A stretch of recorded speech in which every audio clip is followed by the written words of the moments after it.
আজ আমরা ঘুরে দেখব পেহেলগাম। কাশ্মীরের এই ছোট্ট শহরটি তার সুন্দর প্রাকৃতিক পরিবেশ, সবুজ উপত্যকা আর পাহাড়ের মাঝে বয়ে চলা লিডার নদীর জন্য বিখ্যাত। এখানে নির্মল বাতাস, বরফে ঢাকা পাহাড় আর মনোমুগ্ধকর প্রাকৃতিক পরিবেশ তোমাদেরকে মুগ্ধ করবেই। চলো আর দেরি না করে শুরু করা যাক আমাদের একদিনের পেহেলগাম ভ্রমণ।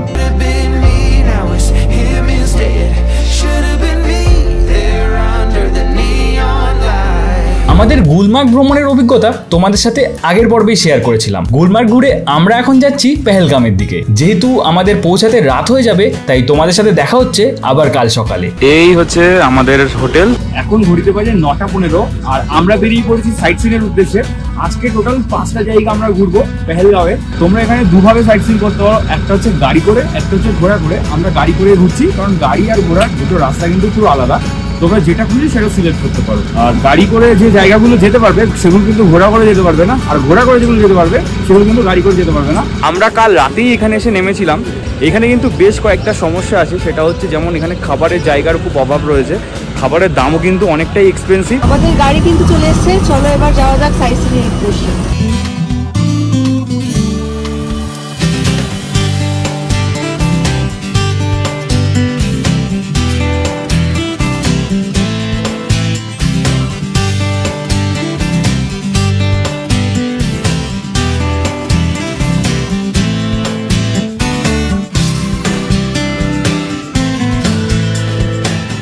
আমরা কিন্তু প্রায় 1.5 ঘন্টা সফর করে পৌঁছে গেছি আরু ভ্যালিতে।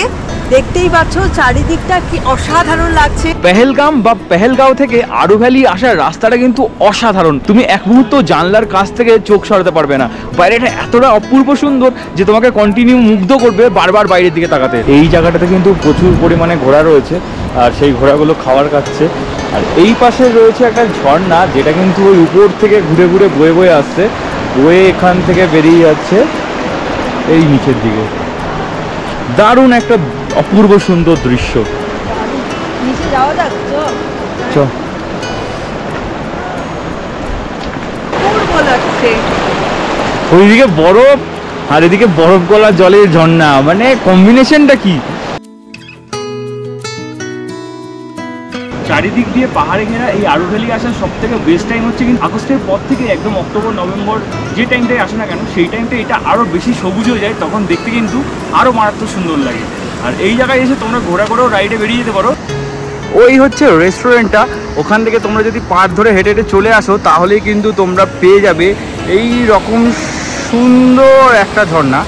আমরা যেখানে চলে এসেছি এটাও কিন্তু একটা স্পট।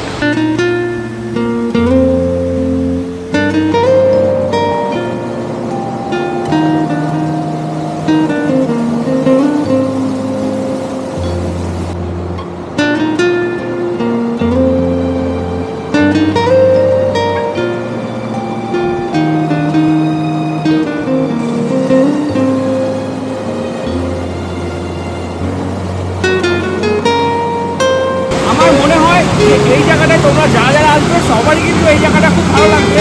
এত সুন্দর একটা ঝর্ণা, তার সাথে এরকম একটা পরিবেশ। তোমরা যারা যারা এই আরু ভ্যালি আসবে অবশ্যই কিন্তু হেঁটে এই ঝর্ণা অবধি এসো, তোমাদের খুবই ভালো লাগবে। এই জায়গাগুলো এতটাই সুন্দর না, তোমার এখানে এসে কথা না বলে বেশ কিছুক্ষণ চুপ থেকে পরিবেশটাকে উপভোগ করতে ইচ্ছে করবে। এখান থেকে তোমরা ঘোড়ায় যদি রিভার পয়েন্ট অবধি যাও তাহলে নেবে কিন্তু 600 টাকা। যদি তোমরা কেভ অবধি যাও তাহলে নেবে কিন্তু 800 টাকা। আর এখান থেকে আরু ভ্যালি অবধি যদি যাও তাহলে নেবে কিন্তু ঘোড়াতে 1200 টাকা। এছাড়াও সাইট সিনের জন্য রয়েছে কিন্তু গ্রিন টপ, যেটা ঘোড়ায় নেবে 3000 টাকা। আর আরেকটা রয়েছে লিডার ভ্যালি, যেটা নেবে কিন্তু 3500 টাকা। তোমরা যদি চাও তোমরা কিন্তু এই জায়গাগুলো ঘুরে আসতে পারো। সেই ক্ষেত্রে তোমাদের কিন্তু টাইম একটু বেশিই লাগবে। তবে হ্যাঁ, তোমরা কাশ্মীরে যে কোনো জায়গাতেই যাও না কেন, বার্গেনিং স্কিলটা কিন্তু কাজে লাগাতে হবে। বার্গেনিং করলে কিন্তু তোমরা অনেক বেশি টাকা সেভ করতে পারবে। আদারওয়াইজ কত টাকা বেরিয়ে যাবে তোমরা কোনো ধারণাই করতে পারবে না।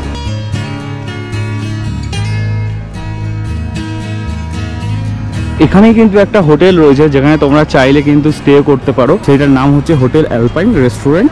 আর এই হচ্ছে হোটেলটা। জাস্ট হোটেলের ভিউটা দেখো।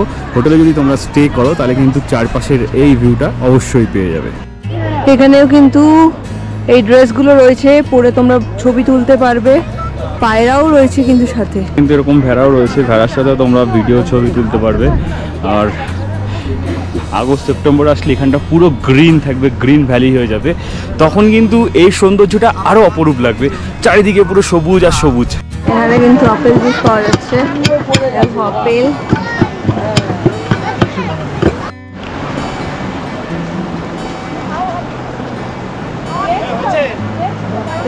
কাশ্মীরে এসে আপেল পাইনি, তাতে কি হচ্ছে আপেল জুস পেয়ে আর আপেল জুসকে আপেলের স্বাদ মিটিয়ে নিচ্ছি। আর এই আপেল জুস নিয়েছে কিন্তু 50 টাকা করে পার গ্লাস। কেমন লাগছে, কেমন খেতে? ভালোই লাগছে, মানে আপেলের মতো যেরকম হয় আর কি। এটাতে কোনো সুগার আইস কোনো কিছুই মেশানো নেই, আপেলটাকে জাস্ট একদমই ওটাকে মেল্ট করে আপেল জুস করে দিয়েছে। এবার আমরা চলে এসেছি, আমাদের এবার যাওয়ার পালা। পুরো দিনের জন্য গাড়িটা বুক করেছিলাম। পুরো দিনের বলতে এখানে দুভাবে গাড়ি বুক করা যায়, আগেই বলেছি। একটা হচ্ছে ঘন্টা হিসাবে আর আরেকটা হচ্ছে পুরো দিনের জন্য। আমরা পুরো দিনের জন্য নিয়েছি আর আমাদের এই 5 জনের জন্য নিয়েছি কিন্তু 3200 টাকা। আমরা 5টা স্পট ঘুরবো। এখানে যেহেতু রোজার মাস চলছে, মানে রমজান মাস চলছে, তার জন্য 5টার পরে ওনারা আর গাড়ি চালান না, কারণ নামাজ পড়তে হয়, ইফতারি করতে হয়। তাই 5টার মধ্যে আমাদের সবগুলো ঘুরতে হবে বলে এখানে আমাদেরকে বলেছে 1.5 ঘন্টায় ঘুরে নিতে। এই হচ্ছে কিন্তু এখানকার পার্কিং এরিয়া, এখানে নামিয়ে দেবে। এই হচ্ছে আরু ভ্যালির ভিউ পয়েন্ট। এখান থেকে দেখো আরু ভ্যালির কিন্তু খুব সুন্দর একটা ভিউ পাওয়া যাচ্ছে। আর এইখানে কিন্তু ভিউ পয়েন্টে একটা শেড টাইপের জায়গা রয়েছে, যেখান থেকে আরো ভালো ভিউটা পাওয়া যায়। তোমরা যখন আরু ভ্যালি থেকে যাবে তখন কিন্তু ড্রাইভার দাদা এখানে গাড়ি দাঁড় করাবে এই ভিউ পয়েন্টটা দেখানোর জন্য। এখানে দাঁড়িয়ে তোমরা কিন্তু 2-3টে ছবি তুলে নিতে পারো, 2-3 মিনিট কাটিয়ে নিতে পারো। এখান থেকে পাহাড়ের খুব সুন্দর একটা ভিউ আসছে। এখন আমরা যাচ্ছি আরু ভ্যালি থেকে চন্দনবাড়ি, আর এই দুটি কাশ্মীরের অন্যতম সুন্দর জায়গা। আরু ভ্যালি থেকে চন্দনবাড়ির দূরত্ব হলো প্রায় 12 কিলোমিটার, আর সময় লাগবে 30 থেকে 40 মিনিট মতো। যেতে যেতে চোখে পড়বে শ্বাসরুদ্ধকর দৃশ্য, সবুজ বনানী এবং পাহাড়ের মাঝ দিয়ে বয়ে চলা নদীর স্নিগ্ধতা।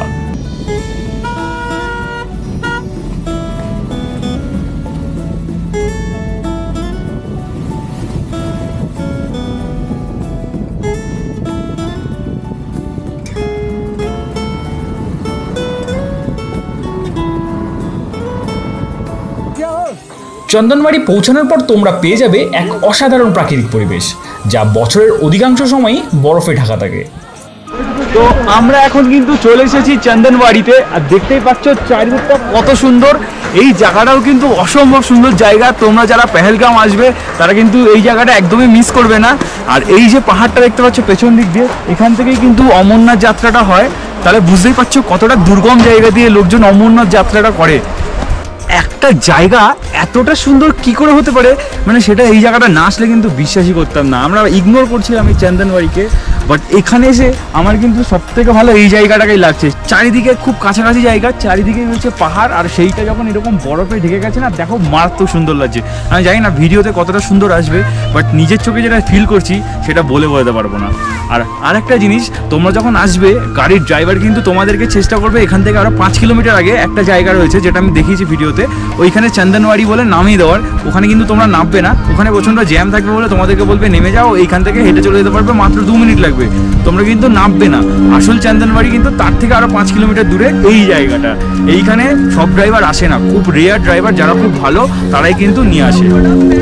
পেছনে দেখতে পাচ্ছ গেটটা রয়েছে, এখান থেকে কিন্তু হলি কেভটার দূরত্ব কিন্তু মাত্র 32 কিলোমিটার। যদিও বলতে এটা মাত্র বলছি, কিন্তু এই 32 কিলোমিটার কিন্তু খুবই দুর্গম। যারা মেন্টালি পুরোপুরি প্রিপেয়ার সেখানে যাওয়ার জন্য, তারাই একমাত্র সাকসেসফুলি যেতে পারে। দু ধার দিয়ে দেখো পুরো বরফ, মাঝখান থেকে এরকম সিঁড়ি করা রয়েছে, বাট এইখান অব্দি গিয়ে কিন্তু বরফে পুরো ঢেকে গেছে, সিঁড়ি আর দেখা যাচ্ছে না। তো আমরা একদম শেষ জায়গা অব্দি চলে এসেছি। আর এখান থেকে যত দূর তুমি তাকাও না কেন, খালি পাহাড় আর বরফ ছাড়া কিছুই তোমাদের চোখে পড়বে না।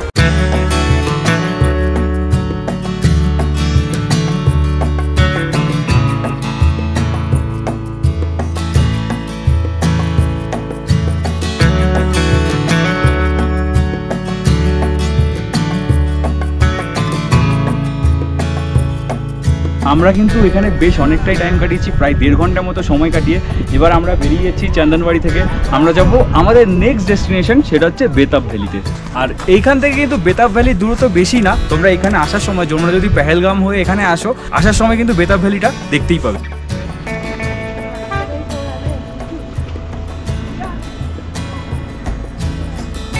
আমরা এখন রয়েছি বেতাব ভ্যালির একদম সামনে। আমরা উপর থেকে ভ্যালিটা দেখতে পেয়েছি, তার জন্য আমরা ভেতরে যাচ্ছি না, সেটা উপর থেকে ভিডিও করে তোমাদেরকে দেখিয়েছি কেমন দেখতে লাগছে। এইটা কিন্তু তোমরা যদি মে জুনে আসো তখন কিন্তু এখানে ঘাসগুলো গজিয়ে বেশ সবুজ, আরও গাছপালাগুলো সুন্দর লাগবে, তখন এই জায়গাটা গেলে সব থেকে বেস্ট হবে। এখন মানে আজকে মার্চে এসে এই জায়গাটা খুব একটা ভালো লাগবে না কারণ। এই হচ্ছে এন্ট্রি টিকিট ফি 100 টাকা করে। বেতাব ভ্যালি পার্কিং এর পাশ থেকে গেট দিয়ে ঢুকলেই কিন্তু তোমরা এরকম সুন্দর একটা ঝর্ণা পেয়ে যাবে।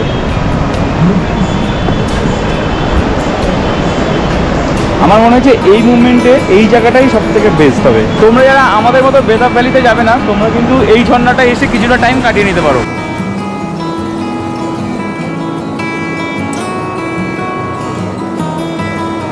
আমরা জেনারেলি যারা বেঙ্গলে বা বাংলায় থাকি তারা ঝর্ণা দেখতে পাই শুধুমাত্র বর্ষাকালে, বাকি দিনগুলোতে ঝর্ণাগুলো থাকে, বাট ঝর্ণাতে কিন্তু সেরকম জল থাকে না। বাট এই হিল স্টেশন যেখানে বরফ জমে সেখানে তোমরা বর্ষাকালেও যেমন ঝর্ণা দেখতে পাবে, সেরকম কিন্তু এই শীতকালেও ঝর্ণা দেখতে পাবে, কারণ এই বরফ গলা জলে কিন্তু এই ঝর্ণাগুলো আসছে।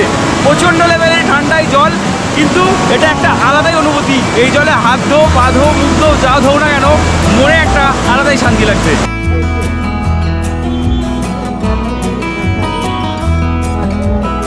এদিকে রয়েছে পেহেলগাম পুলিশ স্টেশন, তার ঠিক অপোজিট সাইডে রয়েছে কিন্তু গৌরী শঙ্কর মন্দির। আমরা এখন যাব সেই মন্দিরে। এই মন্দির থেকে চন্দনবাড়ি হচ্ছে 16 কিলোমিটার আর আরু ভ্যালি হচ্ছে 12 কিলোমিটার। এখানে কিন্তু শিব ঠাকুরের একটা বিগ্রহ রয়েছে।